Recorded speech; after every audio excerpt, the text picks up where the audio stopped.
Hello. Hi guys. Erin Thomas here with Saltmarsh Schoolhouse. I am super excited to be here with you today.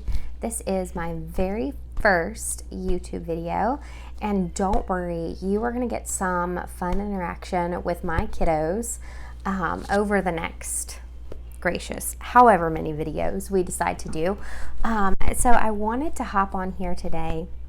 And first of all, I want to give a disclaimer that these are all personal opinions, and many of the recommendations of curriculum and educational philosophies, homeschool types of things, parenting techniques, strategies are all based off of my personal experience. And so what may work for our home may not work for your home. And so I want to give that preface with the understanding that if this doesn't work for you, then it's time to go back to the drawing board and don't hesitate to scratch and find something that does. So with the recent influx of homeschool families in the last 2 years, I want to share a little bit about our homeschool story and then tell you basically what the format of our homeschool is. So again, I'm Erin Thomas. I have a master's in counseling and have extensive experience in education, both elementary, early childhood, all the way up to high school. I love children. I have worked as a children's ministry director and worked in various capacities with children for probably over 15 years. This is my passion, teaching, sharing, educating, providing resources, and ultimately home education was a choice that we sort of fell into. It is not something that is for everyone, right? I know, especially during the pandemic, making the decision to homeschool requires factoring in a lot of different variables. So, we are right now a one-income family. We live in the state of Georgia, so your homeschool is going to look different according to whatever state that you're in. And so I'm going to provide a link in the show notes specifically for my resource guide, in which you can go over and look through that. And the first steps are finding out what exactly your homeschool requirements are for your state. And that will be different for every single state. So please make sure that you do that first before you do anything else. We were previously in Tennessee and now we are in Georgia. And so our homeschool requirements did change. We are grateful to live in what I consider a homeschool friendly state. But as you can imagine, that varies, and according to what you consider homeschool friendly. It's homeschool friendly if we have the mentality that it will be homeschool friendly, in the sense that we're sort of those types of people that will make lemonade out of lemons if that's what we're given at this point in time. And so I was working as a children's ministry director and had taught in various classroom settings, had done counseling with families, with young children all the way up through high school, and did social work in various capacities, both internationally as well as domestically. And so my experience of what school looked like was very much like a classroom. It was very structured.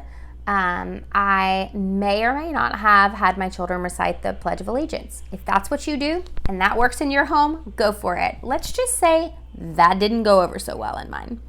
And so whether you find yourself unexpectedly homeschooling or if you are have thought about this for a while and maybe the pandemic gave you the opportunity to be able to do that, I want to share with you that there is no right or wrong way to homeschool. The only way to homeschool is to homeschool what's best for your family. And so you will find a wide variety of resources. You will find secular resources, you will find religious resources, you will find unschooling and traditional schooling and classical schooling and Waldorf and Charlotte Mason, and I could go on and on and on. What's most important, I feel like, is to determine what educational philosophy you feel resonates with you, your child, and your family. And that can be more than one. And in most cases, it is more than one. We have a tendency to lean more towards Charlotte Mason, Waldorf, a little bit of classical here and there with a twinge of unschooling occasionally, because I love a unit study. So it's really going to depend on your children as well as your family. So you're also dealing with the dynamics of how you teach versus how your children learn. One of the most important things that I wish someone would have told me at the very beginning of this, even before that, is that children are born with an inherent desire to learn. They are given a natural curiosity. And so for a very large portion of time, we are scaffolding our children. We are supporting them and pushing them into a learning experience based off of what interests them, what delights them, and adding a dash of reading and writing. We all have different educational philosophies on formal reading and writing, on what you feel is best for your child, whether you like a strong language arts basis, or maybe your child is drawn more to STEM activities. That is going to determine really what your day looks like Monday through Friday. And one of the things that I do wish that someone had also told me is that homeschool is not just Monday through Friday, 8 a.m. to 3 p.m.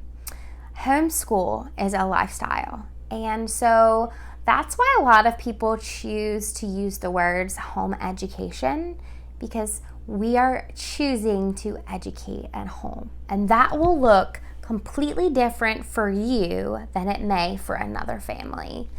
And so I just wanted to hop on here and do that quick introductory video, share this packet of information that I've compiled over the last few years. Some of it may resonate with you, some of it may not. I think it's really important to sort of absorb and then shelve what doesn't resonate with you. And also know that this is a trial and error basis. And so, and even with additional, I'm adding another child into our homeschool day. So, what works for one child may not necessarily be the same for another child. And so I wanted to just hop on here really quick and provide you that encouragement that if you're hopping on a homeschool train and you are feeling overwhelmed, please know that is absolutely 100% normal. Second of all, there are and continue to be a huge bank of resources available for home educating families. And so home education now versus home education 20, 30 years ago is not the same. And there are many of us who believe and stand on the fact that home education may not be for everyone. And so maybe it's temporary for you, or maybe you find out that this is something that you really enjoy long term. And so with that preface, I want you to go out from this video encouraged and also provided with a resource guide that whatever you're choosing to research at this time, choose to research your child. Choose to research the children in your home, the dynamics in your home. Choose to build first off of relationship, and out of relationship, you will find that education and supplementary materials and providing a feast of learning is just an added bonus. Yes, I said that. It's an added bonus. And you will also find that some of us are, this is our wheelhouse, and for others, it's not. And so don't beat yourself up if one particular method or one particular way of homeschooling doesn't work for you. If I could tell myself anything 3 to 4 years ago, it would have been, don't throw the baby out with the bathwater. And that's still true. So this is just my hope and my encouragement to you today. And with the preface that as I continue to film with both my children and with some of the resources that I've created, and also been so generously provided from other mamas, please understand that we are all just doing the best that we can. And especially in a time period where we're looking at maybe we're limited on the amount of activities that we can do outside of the home, that also changes the way you implement your homeschool day. And so getting back to the organic basics of reading books, connecting with each other, getting outside, exploring together, and first and foremost, making sure that your priority is your relationship with your child. And that will give you all the tools and materials that you need to be able to homeschool if that's what you choose to do.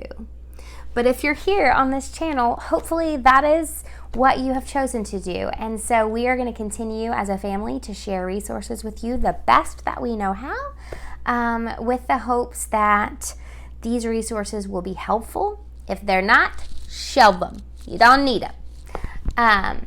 And I know a lot of you are going through a crisis time period. It has been a lot of adjustment for many of us who have gone, maybe you've gone from one job or one state to another, and so you're having those additional components that add on to the decision to homeschool.